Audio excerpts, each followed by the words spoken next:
राधे राधे। प्रेम से बोलिए श्री हरि विष्णु भगवान की जय हो। प्रिय भक्तगणों, आज रमा एकादशी के बाद द्वादशी तिथि है और द्वादशी तिथि की मैं आपको पौराणिक और बहुत ही दुर्लभ कथा सुनाऊंगी, तुलसी माता की पौराणिक कथा। तो इस कथा को आप पूरे ध्यान से सुनिए। कार्तिक मास के शुक्ल पक्ष की एकादशी, यह वह शुभ तिथि होती है जब भगवान विष्णु योग निद्रा से जाकर भक्तों को आशीष देते हैं। यह वही दिन है जब तुलसी माता का भगवान विष्णु से पवित्र विवाह संपन्न होता है और सृष्टि में शुभता, सौभाग्य और समृद्धि का आरंभ होता है। और इस दिन इन मंत्रों का अवश्य ही जप करें। ओम नमो भगवते वासुदेवाय नमः। ओम श्री तुलसीये नमः। ओम श्री लक्ष्मी नारायणे नमः।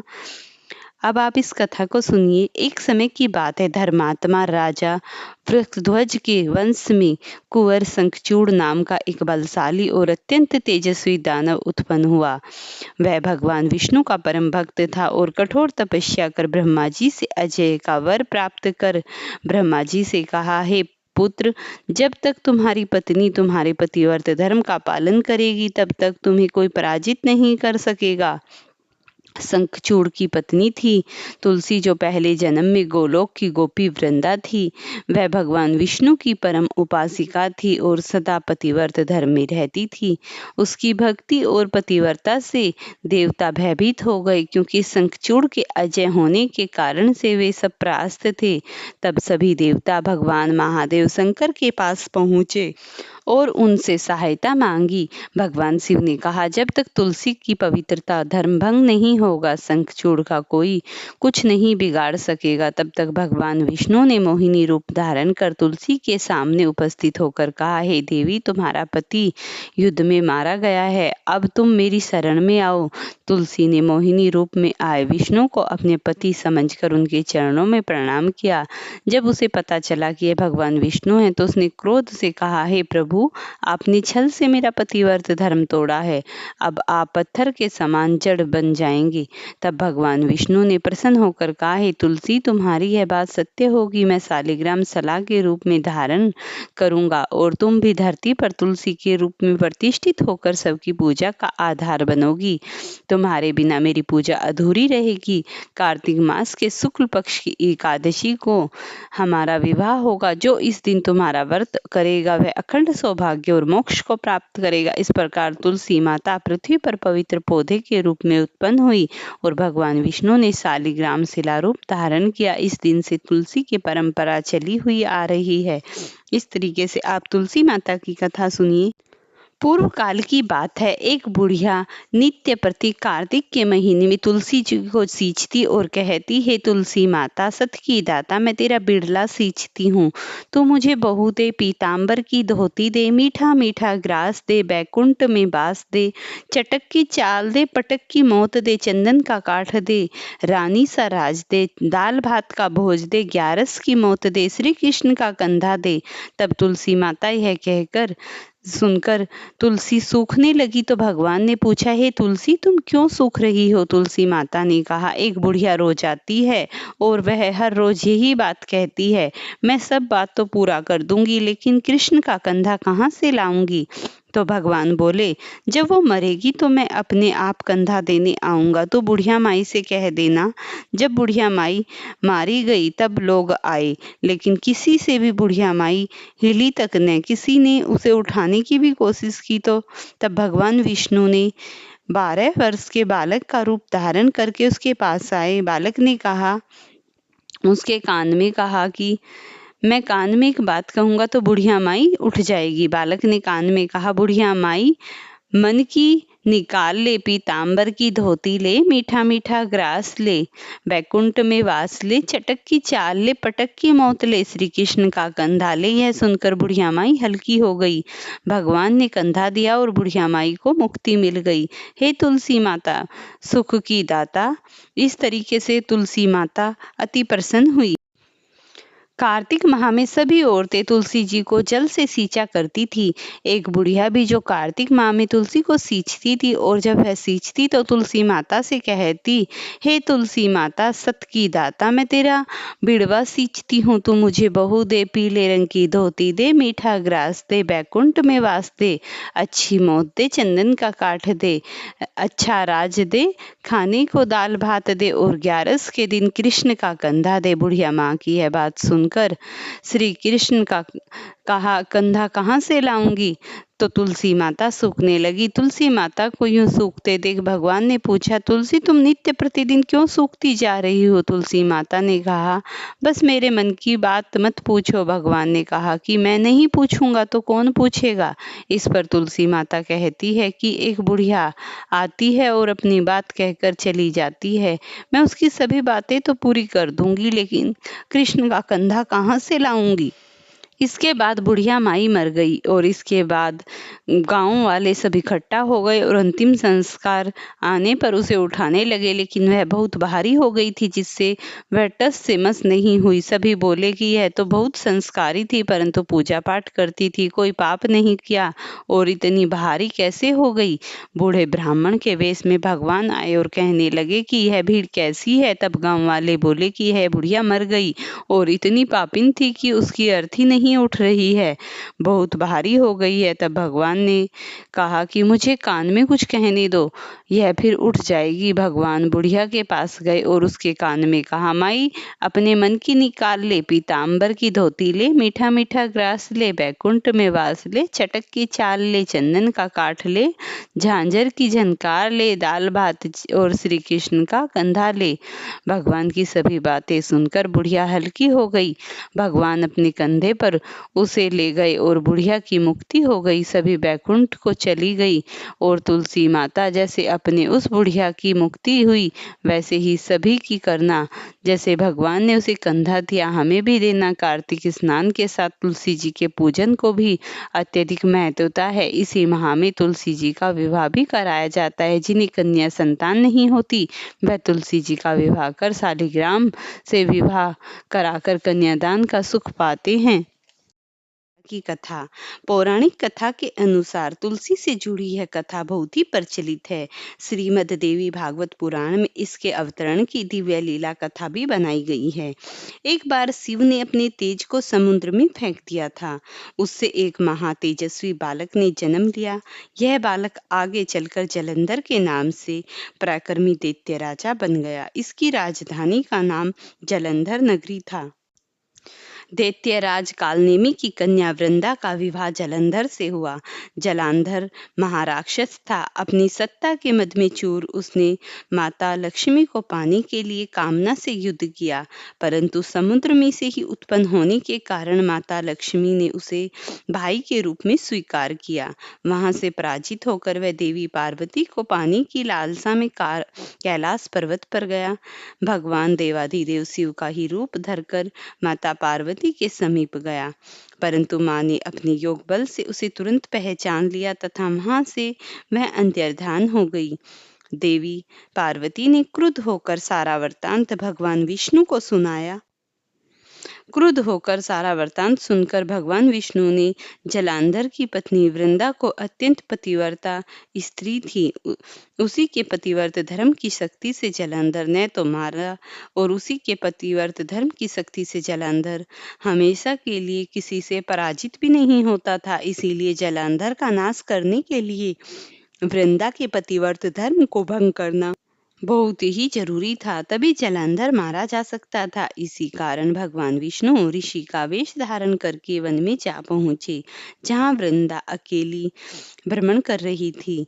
भगवान के साथ 2 मायावी राक्षस भी थे, जिन्हें देखकर वृंदा भयभीत हो गई। ऋषि ने वृंदा के सामने पल में दोनों को भस्म कर दिया। उसकी शक्ति देखकर वृंदा ने कैलाश पर्वत पर जाकर महादेव के साथ युद्ध कर रहे अपने पति जलंधर के बारे में पूछा।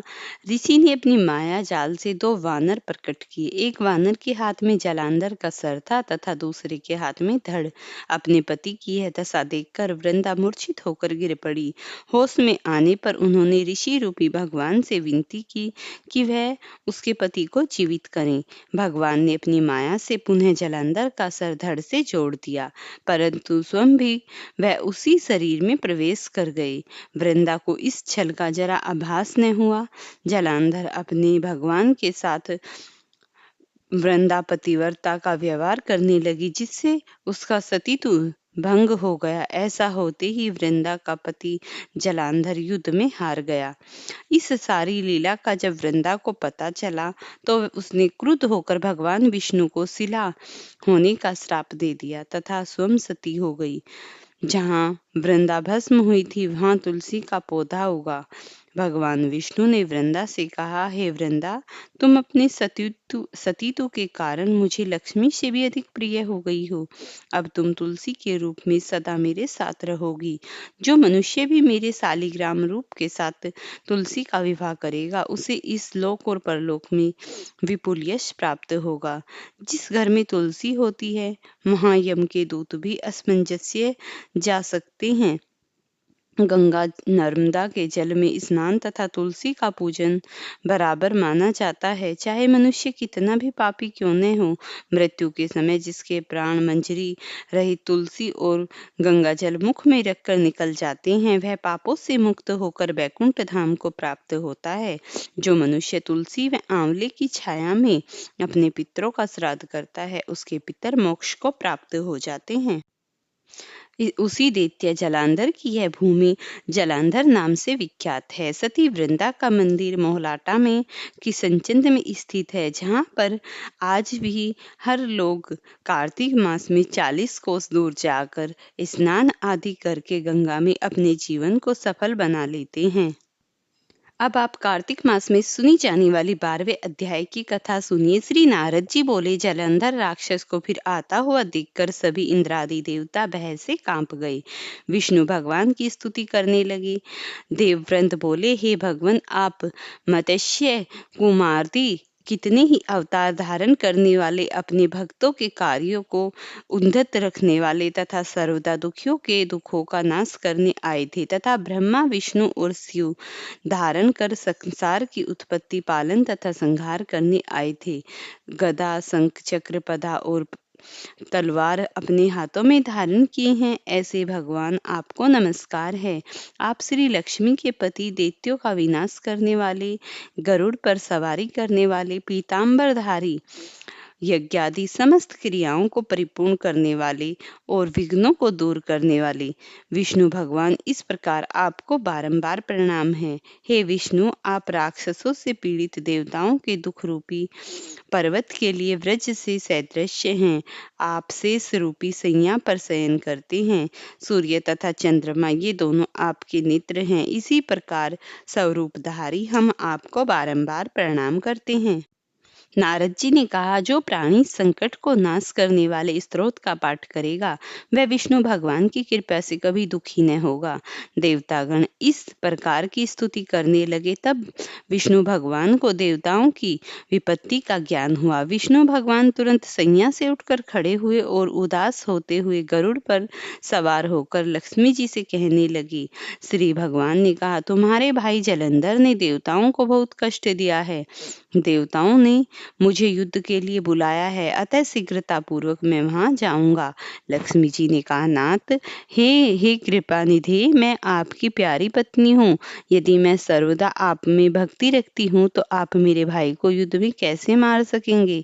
भगवान ने कहा कि शिव जी के अंश से उत्पन्न होने के कारण, ब्रह्मा के वरदान के कारण तथा तुम्हारी प्रीतिवंश जलंधर मेरे वध योग्य नहीं है। नारद जी ने कहा कि विष्णु भगवान लक्ष्मी जी से ऐसा कहकर गरुड़ पर आसीन हुए, शंख, चक्र, गदा और तलवार धारण किए दैत्यों से युद्ध करने के लिए विष्णु भगवान शीघ्रता से जहाँ देवतागण स्तुति करते थे जा पहुँचे।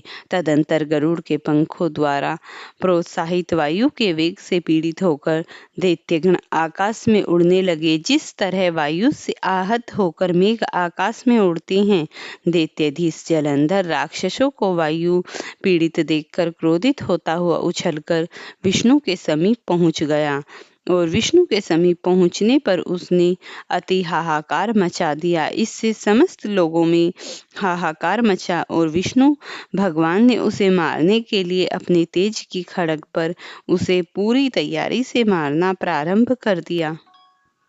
ऐसा कहते हैं कि गरुड़ भगवान पर जा बैठे तथा समूर्तन्य लक्ष्मी जी ने कहा कि हे नाथ, यदि मैं सर्वदा आपके प्रिय भक्त हूँ तो मेरा भाई आपके द्वारा युद्ध में नहीं मारा जाना चाहिए। इस पर विष्णु जी ने कहा, अच्छा, यदि तुम्हारी ऐसी ही प्रीति है तो मैं अपने हाथों से नहीं मारूंगा, परंतु युद्ध में अवश्य ही जाऊंगा, क्योंकि देवताओं ने मेरी बड़ी स्तुति की है। ऐसा कहकर भगवान विष्णु युद्ध में उस स्थान पर जा पहुंचे जहां जलंधर विद्यमान था। जलंधर और विष्णु का घोर युद्ध हुआ। विष्णु के तेज से कपित देवता सिंहनाद करने लगे और अरुण के अनुज गरुड़ के पंखों की प्रबल वायु से पीड़ित हो दैत्य इस प्रकार पृथ्वी पर घूमने लगा जैसे आंधी में आकाश बादल में घूमते, तथा अपनी वीर दैत्यों को पीड़ित होते देखकर जलंधर ने क्रुद्ध हो विष्णु जी को उद्घत वचन कहकर उन पर कठोर आक्रमण कर दिया। विष्णु जी का और जलंधर का इतना घोर युद्ध हुआ मानो आकाश पाताल सब एक हो गए हों, लेकिन युद्ध तो समझो शांत होने का नाम ही नहीं ले रहा था। सभी देवता और गांधर्व सभी यक्ष सब परेशान थे कि युद्ध का समापन किस प्रकार होगा। ब्रह्मा जी भी इस बात को लेकर असमंजस्य में डूबे हुए थे, लेकिन भगवान विष्णु के इस घोर युद्ध में न जाने कितने अस्त्र शस्त्र परास्त हुए और कितने अस्त्र शस्त्रों का उल्लंघन हुआ। इस तरीके से जलंधर की कुछ ही समय युद्ध होते हुए उसके भगवान विष्णु ने उसे परमधाम को पहुंचा दिया। जैसे ही वह परमधाम को गया, समस्त देवतागण प्रसन्नचित हुए और भगवान विष्णु की जय जयकार करते हुए फूल बरसाते रहे। इस प्रकार जलंधर का अंत हो गया। इस प्रकार आज के इस पावन अध्याय का समापन हुआ। प्रिय भक्तों, अगर आज कोई वीडियो पसंद आई हो तो इसे लाइक शेयर करना, चैनल पर नए हैं तो चैनल को जरूर सब्सक्राइब करना।